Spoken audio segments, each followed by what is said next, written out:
नमस्कार विद्यार्थियों, मैं अनिल कुमार छिपा, बगरू महिला पीजी कॉलेज। मैं आपको कॉमर्स में BADM सब्जेक्ट पढ़ाने वाला हूं और BADM का सेकेंड ईयर है, उसमें बुक चला करती है कंपनी विधि एवं सचिवन पद्धति। आज हम उस बुक का एक टॉपिक है कंपनी का सामान्य परिचय, इसके बारे में पढ़ने वाले हैं। जहाँ तक कि हमने पढ़ा है कि हम किसी भी संस्था को कंपनी कह देते हैं, चाहे उसका रजिस्ट्रेशन हुआ हो या नहीं हुआ हो या किसी भी प्रकार की वो संस्था हो, हम उसे कंपनी कह देते हैं। लेकिन सरकारी रूप से, व्यवसायिक रूप से कंपनी अधिनियम के अंतर्गत हम कौन सी संस्थाओं को कंपनी कहेंगे, कंपनी के कितने प्रकार होते हैं, इसके बारे में पढ़ने वाले। अब हम अपना टॉपिक स्टार्ट करते हैं। हम पहले पढ़ेंगे कंपनी हम कहते किसे हैं। तो एक ध्यान देने वाली बात है, कंपनी अधिनियम 2013 के अंतर्गत वो सभी संस्थान कंपनी कहलाती है जिनका रजिस्ट्रेशन कंपनी अधिनियम 2013 की धारा 220 के अंतर्गत हुआ हो। इससे पहले कंपनी अधिनियम 2013 तो अभी बना है, तो क्या प्रश्न ये उठता है कि इससे पहले जो भी कंपनियां थी, क्या हम उन्हें कंपनियां नहीं कहेंगे? विद्यार्थियों, उनको भी हम कंपनी ही कहेंगे, परंतु ये जो कंपनी अधिनियम है 2013, ये कंपनी अधिनियम 1956 का संशोधित रूप है तथा 1956 से पहले भी बहुत सारे कंपनी रजिस्ट्रेशन के लिए संस्थान खुले हुए थे। तो कंपनी की अगर हम विस्तृत परिभाषा देखें तो कुछ ऐसे बनती है कि कंपनी, प्रत्येक वो संस्था कंपनी कहलाएगी जिनका रजिस्ट्रेशन कंपनी अधिनियम 2013 की धारा 220 या इससे पहले बने हुए किसी भी कंपनी अधिनियम के अंतर्गत हुआ हो, उसे हम कंपनी कहते हैं। अब आगे चलते हैं, हम कंपनी के प्रकार कितने होते हैं। तो आपको बोर्ड पर दिखाई दे रहा होगा कंपनी के प्रकार। तो कंपनी के प्रकार को कई भागों में बांटा गया है। हम आज महत्वपूर्ण भागों की चर्चा करेंगे, महत्वपूर्ण भागों को हम पढ़ेंगे। पहला हमारे पास निगम के आधार पर कंपनी। निगम के आधार पर कंपनी का पहला टॉपिक है वैधानिक कंपनी। वैधानिक कंपनी क्या? वह सभी वैधानिक कंपनियां कहलाती है जिनका रजिस्ट्रेशन भारत सरकार या राज्य सरकार या कंपनी अधिनियम के अंतर्गत निर्माण किया जाता हो। ऐसी जो कंपनियां होगी वो सामान्य जनता की सुविधाओं के लिए बनाई जाती है, क्योंकि इन कंपनियों में प्रॉफिट नामात्र का होता है, लेकिन इनको बनाने से जनता की कई प्रकार की मुश्किलें जो होती है वो हल हो जाती है। इसलिए इन कंपनियों का निर्माण किया जाता है और ऐसी कंपनी जो होगी वो सरकार बनाती है। हम इसका रजिस्ट्रेशन, हम इसका एक उदाहरण ले सकते हैं। आपने देखा होगा, सुना होगा, RBI, भारतीय रिजर्व बैंक, ये इसका एक उदाहरण है। अब हमारी निगम के आधार पर दूसरी कंपनी आती है पंजीकृत कंपनी। पंजीकृत कंपनी में केवल इतना सा है कि वो सभी पंजीकृत कंपनी कहलाती है जिनका किसी न किसी कंपनी अधिनियम के अंतर्गत रजिस्ट्रेशन हो गया हो। वो रजिस्ट्रेशन कंपनी अधिनियम 2013 हो सकता है, 1956 हो सकता है, या इससे पहले जो भी कंपनी अधिनियम बने हैं उनके अकॉर्डिंग उनका रजिस्ट्रेशन हुआ हो, वो सभी पंजीकृत कंपनियां कहलाती है। अब आता है हमारे पास दायित्व के आधार पर कंपनी। दायित्व के आधार पर कंपनी क्या? पहला, इसमें अंशों द्वारा सीमित कंपनी। नाम से पता चल रहा है अंशों द्वारा सीमित, अर्थात जिस व्यक्ति ने किसी कंपनी के अंश खरीद रखे हैं, वो अपने अंश की राशि के बराबर अपने दायित्व की कंपनी के लिए पूर्ति करेगा। तो ऐसी कंपनी कहलाती है अंशों द्वारा सीमित कंपनी। जैसे कि किसी व्यक्ति ने 10,000 रुपए के शेयर खरीदे और वो 10,000 रुपए के शेयर खरीद रहा है, तो उसका दायित्व बनता है कि वो कंपनी को 10,000 रुपए तक दे। वो 11,000 भी नहीं दे सकता और वो 9,000 भी नहीं दे सकता, क्योंकि उसका दायित्व जो बनता है वो केवल और केवल 10,000 रुपए तक का बनता है। इसलिए उस व्यक्ति को 10,000 रुपए देने होंगे। दूसरी आती है गारंटी द्वारा सीमित कंपनी। गारंटी द्वारा सीमित कंपनी अंशों द्वारा सीमित कंपनी की जस्ट उल्टी है। यहाँ पर अंशों द्वारा सीमित थी, लेकिन यहाँ पर कंपनी जो है किसी प्रकार के पैसों में बंधी हुई नहीं है।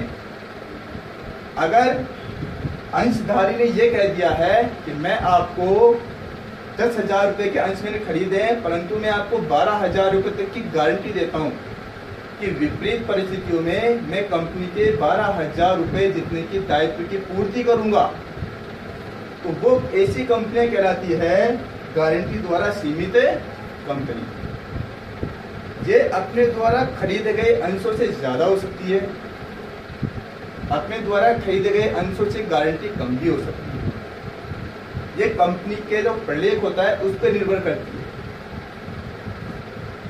तीसरी आती है असीमित कंपनी।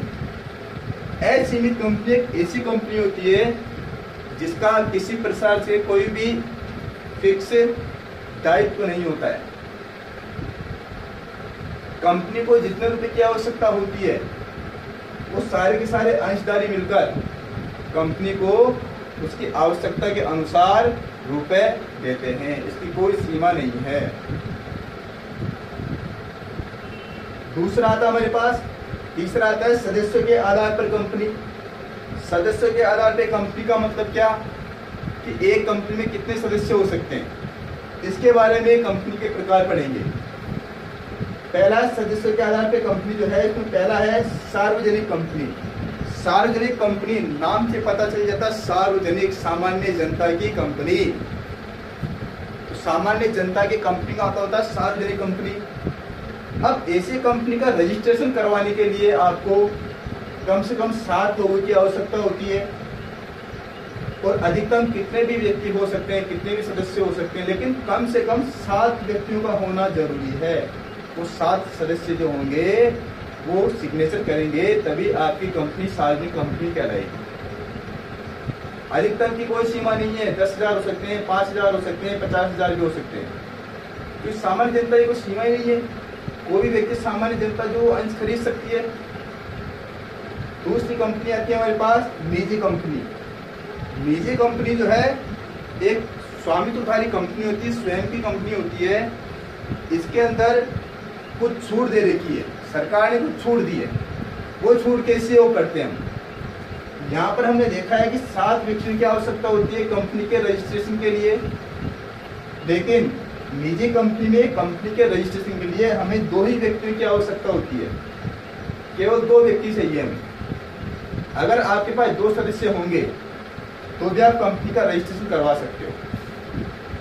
और अधिकतम संख्या क्या, सार्वजनिक कंपनी के अंदर अधिकतम संख्या अनलिमिटेड थी, कोई सीमा नहीं थी, परंतु निजी कंपनी के अंदर जो भी सीमा होगी, अधिकतम संख्या जो होगी वो 200 होगी, 200 से ज्यादा नहीं हो सकती। इसके बारे में विस्तृत चर्चा हम निजी कंपनी के चैप्टर में पढ़ेंगे। तीसरा आता है एकल कंपनी। अब बात आती है कि क्या अकेला व्यक्ति कंपनी नहीं खोल सकता क्या? पहले अगर 2013 के पहले बात करें तो एकल कंपनी जो है ऐसा कोई शब्द नहीं था, परंतु कंपनी अधिनियम 2013 जो 1956 का संशोधित रूप है, उसमें ये कहा गया है कि अब एकल व्यक्ति, अकेला व्यक्ति भी कंपनी खोल सकता है। वो अकेला व्यक्ति अपनी पूंजी लगाकर वो भी कंपनी खोल सकता है। तो ऐसी कंपनी का जब रजिस्ट्रेशन हो जाता है तो ऐसी कंपनी कहलाती है एकल कंपनी। इसी प्रकार से हम अन्य कंपनी के बारे में पढ़ते हैं। अगला आता है मेरे पास अन्य कंपनियां, जिसका पहला टॉपिक है विदेशी कंपनी। विदेशी कंपनी क्या? विदेशी कंपनी केवल वो कंपनी होती है जिनका रजिस्ट्रेशन भारत में न होकर भारत से बाहर अन्य किसी देश में हुआ हो, परंतु वो व्यवसाय भारत में करती हो, और उनका रजिस्ट्रेशन भारत से बाहर हो रखा हो। तो ऐसे कंपनी को हम क्या कहेंगे? विदेशी कंपनी कहेंगे। दूसरा आता है सरकारी कंपनी। सरकारी कंपनी क्या? सरकारी कंपनी नाम से पता चल जाता है कि सरकार की कंपनी, परंतु एक पूरी कंपनी सरकार की हो ऐसा जरूरी नहीं है। सरकारी कंपनी से आशय उन कंपनियों से है जिनके 51% या इससे ज्यादा शेयर सरकार के पास हो, क्योंकि जिस कंपनी के पास या जिस संस्था के पास 51% से ज्यादा शेयर आ जाते हैं तो उनका प्रबंध और नियंत्रण वही कंपनी देखती है। तो यहाँ पर अगर चर्चा करें तो 51% शेयर अगर सरकार के पास हैं तो उनका प्रबंध और नियंत्रण सरकार द्वारा ही किया जाएगा। तो ऐसी कंपनी कहलाती है सरकारी कंपनी। अब ये जरूरी नहीं है कि अंश केवल एक ही सरकारी कंपनी के पास हो। कुछ अंश राज्य सरकार के पास हो सकते हैं, कुछ अंश केंद्र सरकार के पास हो सकते हैं, कुछ अंश सरकारी कंपनियों के पास हो सकते हैं, और कुछ अंश जो स्थानीय सरकारी संस्थाएं जो होती है, नगर पालिका, नगर निगम, पंचायत समिति, अगर उनके पास भी है तो इन सबको मिलाकर उन अंशों का रेशियो अगर 51% से ज्यादा होता है या 51% होता है तो वो कंपनी सरकारी कंपनी ही कहलाएगी। उसका प्रबंध और नियंत्रण सरकार ही देखेगी। आगे चलते हैं सहायक कंपनी। नाम देखना, सहायक कंपनी अर्थात ऐसी कंपनी जो किसी अन्य कंपनी की या बड़ी कंपनी की उसके कार्य को पूर्ण करने में सहायता करती हो। यह एक हेल्पिंग कंपनी होती है जो किसी अन्य कंपनी की हेल्प करती है कार्य को पूरा कराने के लिए।